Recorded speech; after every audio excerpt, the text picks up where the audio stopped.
everyone. Wayne, Chad, Don here. The three bald guys. Don has his hat on. Hey, just as a quick update for the week, it has been a whirlwind of a week, to say the least, especially for everything with these two bills under the CARES Act and the two different loan programs. I'll give you kind of a recap where we are from a short version. There is still confusion in the marketplace from how many things have changed over the last 4 days since this has come out. We are now at Sunday, and a couple things have changed on the positive. The positive is most of the banks now, as compared to 3-4 days ago, have the ability to start taking the forgiveness loans.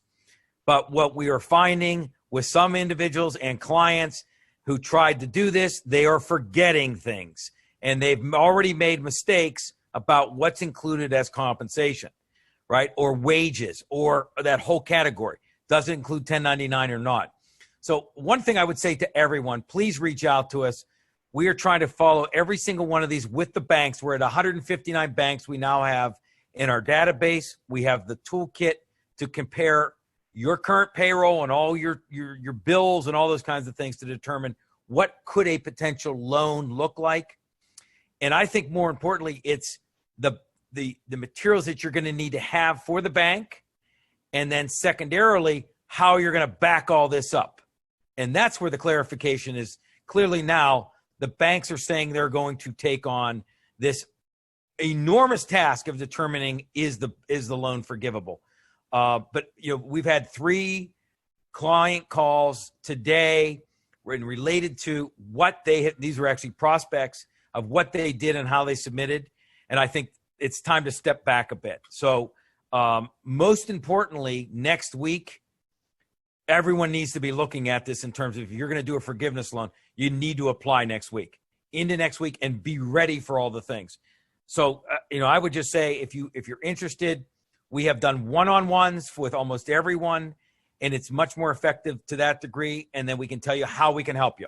A through Z, we've now got it built into a process. And if there is anything about this bill that we've all learned, if you don't have processes in place, you're going to miss things.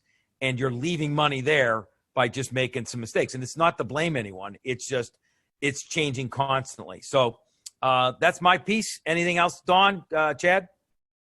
I think that we'll just talk about the one is, so the 10K grant is still open. It hasn't closed, so you're still able to apply for that.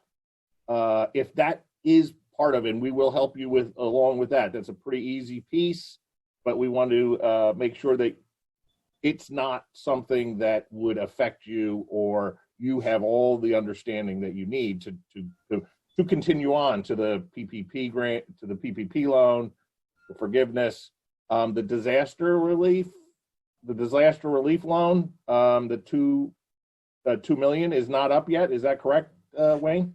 That is correct. In terms of applying for it, I'm hoping we're going to get some indication in the next week of where that stands. And that's going to be in light of our understanding right now is people are supposed to receive the $10,000 grant checks next week. We'll see what happens, but it's got to come back as soon as that stops, or starts going into the next phase. But you can't really actually even apply for it from what I see right now on SBA.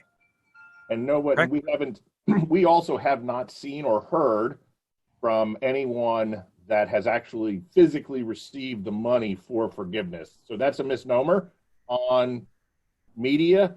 No one has actually physically seen cash hit their bank account yet, from our understanding. Is that correct? That's correct. There was a report by Apple News today that came out that kind of clarified that. And there's so many various stories.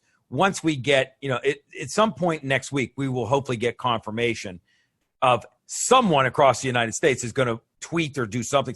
I actually got the money, and they'll probably sketch out their bank account number and take a picture of it, knowing where we are today, to show that they actually got the money. So, food for thought. The other things that we're going to go through as well on the individuals is making sure people don't make mistakes on all of the items in the CARES Act related to payroll tax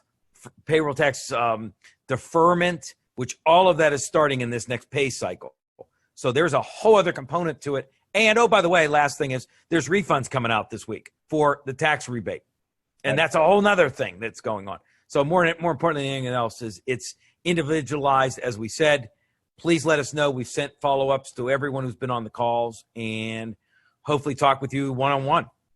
Yeah, I think that's important. Thank you, Wayne, for that update. And we'll continue these updates. We do have, if you know of anyone or you are familiar with someone who is in need or they could use this service, or just come to the webinar, we're going to continue with the webinars as they fill up. We'll try to make them, and they are. So I think it's important, and they'll get up-to-date information. So those that did it on 4.1, the 4.7 webinar is going to be a little bit different because it's ever-changing, and we're navigating this space on a daily basis. So thank you, everybody. Thank you, Wayne. Thank you, Chad. Nice. All right.